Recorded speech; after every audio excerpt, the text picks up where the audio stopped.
not only at the time of entry, but also during their continuing operations and future expansions. My government will provide high quality infrastructure and will come up with new systems to maintain the infrastructure. My government will also try to take advanced action to create a skilled workforce from amongst the local youth who can benefit from gainful employment in these sectors. The government also intends to balance regional disparities which are starkly noticeable in Telangana. Data shows that many industrial units in Telangana fall under the categories of micro, small and medium enterprises or MSMEs. The challenges and requirements of MSMEs are quite different from those of large industries. My government will announce a new MSME policy for helping them with improved technology, the ability to recruit skilled manpower, financing, market access, and the prevention of industrial sickness. An exclusive institutional mechanism will be set up by the handhold MSMEs and support their grievances. The government will also take specific measures to encourage entrepreneurship and risk-taking in marginalized communities, including the SC, ST, BCs, minorities, women, persons with disabilities, when they choose to pursue entrepreneurial activities. My government will provide special emphasis to sectors that have been underutilized as compared to their potential, like leather and footwear, gems and jewelry, chemicals and plastic, engineering goods, FMCG products, high-value food processing, electric mobility, and storage, and ensure that the dedicated industrial parks and the supporting ecosystems are created for each. We will continue to support champion sectors like IT and pharma. My government is proposing to set up 10 to 12 pharma village clusters of extents between 1,000 to 3,000 acres, which will be away from habitations and also self-contained with facilities for effluent treatment, testing labs, logistic infrastructure, and social infrastructure for housing, education, and healthcare. Even though the new government is only a few weeks old, the Honorable Chief Minister and Honorable Minister for Industries and Commerce and IT and ENC successfully led a delegation to the World Economic Forum annual meeting at Davos, Switzerland, and got a very positive response from industry leaders. Over 40,000 crores is new investment were announced in Telangana by global investors during this visit, where government met with over 50 leaders of companies from across the world. The Honorable Chief Minister also delivered addresses on the government's vision for healthcare and agriculture to the esteemed delegates during the conference. MOUs were signed in the areas of renewable energy, life sciences, manufacturing, data centers, food processing, IT, etc. Digital adoption is happening at a rapid pace in our society today. Telangana state not only needs to fully benefit from digital opportunities, but also become a leader in the country for new technologies. One of the most significant forthcoming initiatives of my government would be to introduce the internet as the basic right. The focus will not just be to create digital infrastructure, but also to make it accessible and affordable to all sections of society.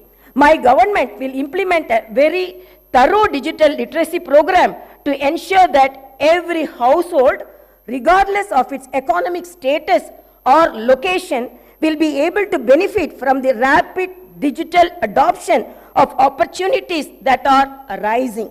My government is determined to harness the power of new technology, particularly the artificial intelligence.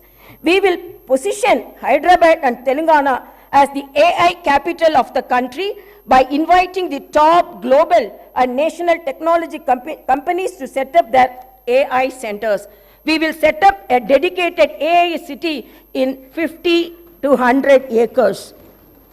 With an inclusive approach, and targeted planning and execution, I am confident that my government will be able to fully unlock the potential that industries and services sectors offer to the people of Telangana, and I am also confident that the initial results will be visible within few months. My government has set skill training and vocational education as top priority.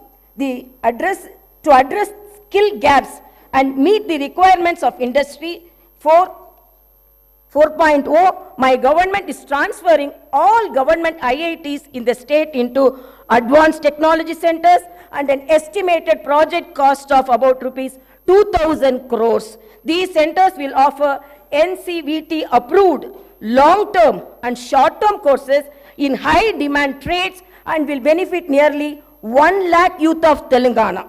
Telangana has been meeting its energy needs predominantly through coal. In order to optimize the cost of power, meet the demand profile of the state, and increase the energy share from clean energy, the Telangana government will come up with a comprehensive energy policy to promote all types of green energy. That is solar, wind, hybrid, solar and wind, and as well as storage, pumped or battery to meet peak requirement.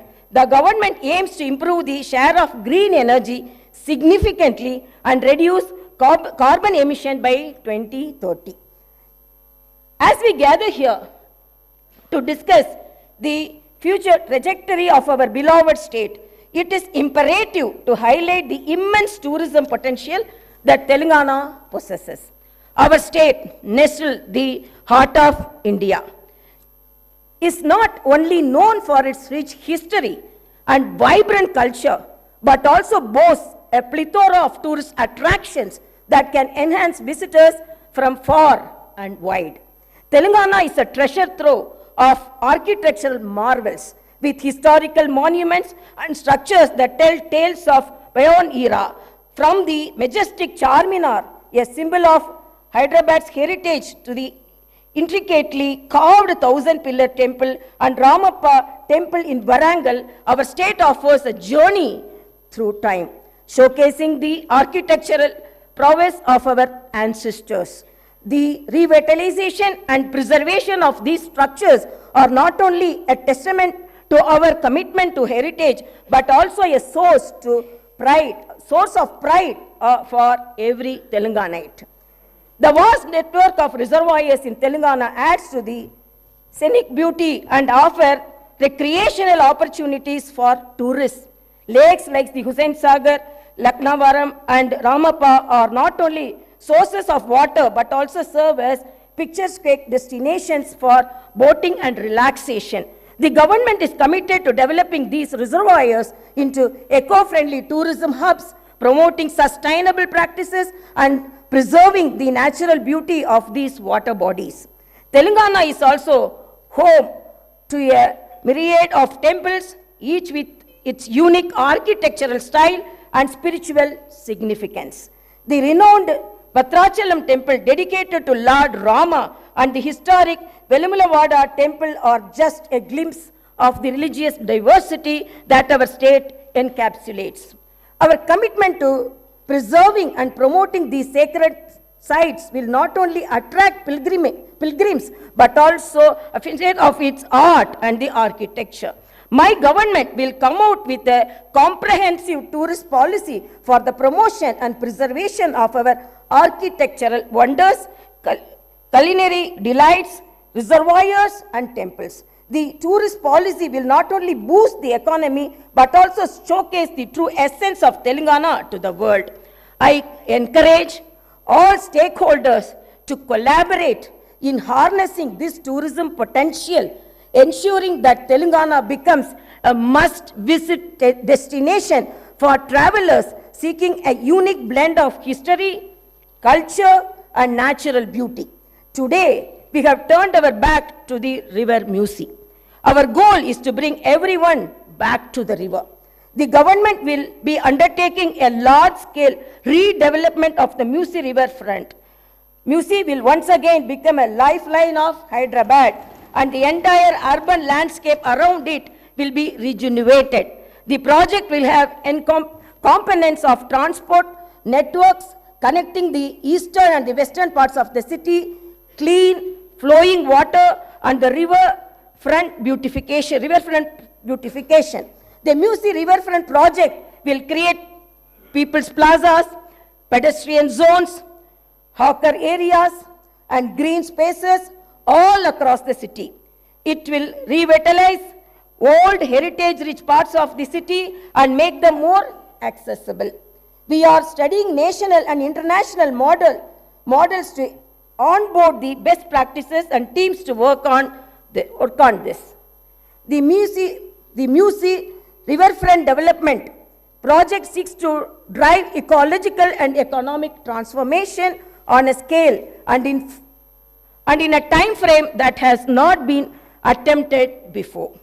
In our pursuit of a brighter and more prosperous Telangana, the government has recognized the pivotal role that employability and sports infrastructure play in shaping the future of our youth. Understanding the need for a skilled and empowered workforce, my government is committed to establishing skill universities across the state. These skill universities will serve as centers of excellence, equipping our youth with the necessary knowledge and expertise to meet the demands of the rapidly evolving job market. By focusing on skill development, we aim to bridge the gap between education and employment, ensuring that our youth are not just academically proficient but also industry ready. Furthermore, acknowledging the importance of sports in fostering a healthy and vibrant society, the government is dedicated to enhancing sports infrastructure in Telangana. We believe that the physically active and sports-oriented youth contribute not only to individual well-being but also the overall development of the state. Plans are underway to establish state-of-the-art sports facilities, nurture local talent, and provide a platform for aspiring athletes to excel on national and international stages. Through these initiatives, we aim to create a conducive environment for sports enthusiasts and pave the way for Telangana to emerge as a powerhouse in the sporting arena. As we invest in the establishment of skill universities and bolster sports infrastructure, we envision a Telangana where every young individual will be equipped with skills to thrive in the professional world, and where sports become an integral part of our culture fabric.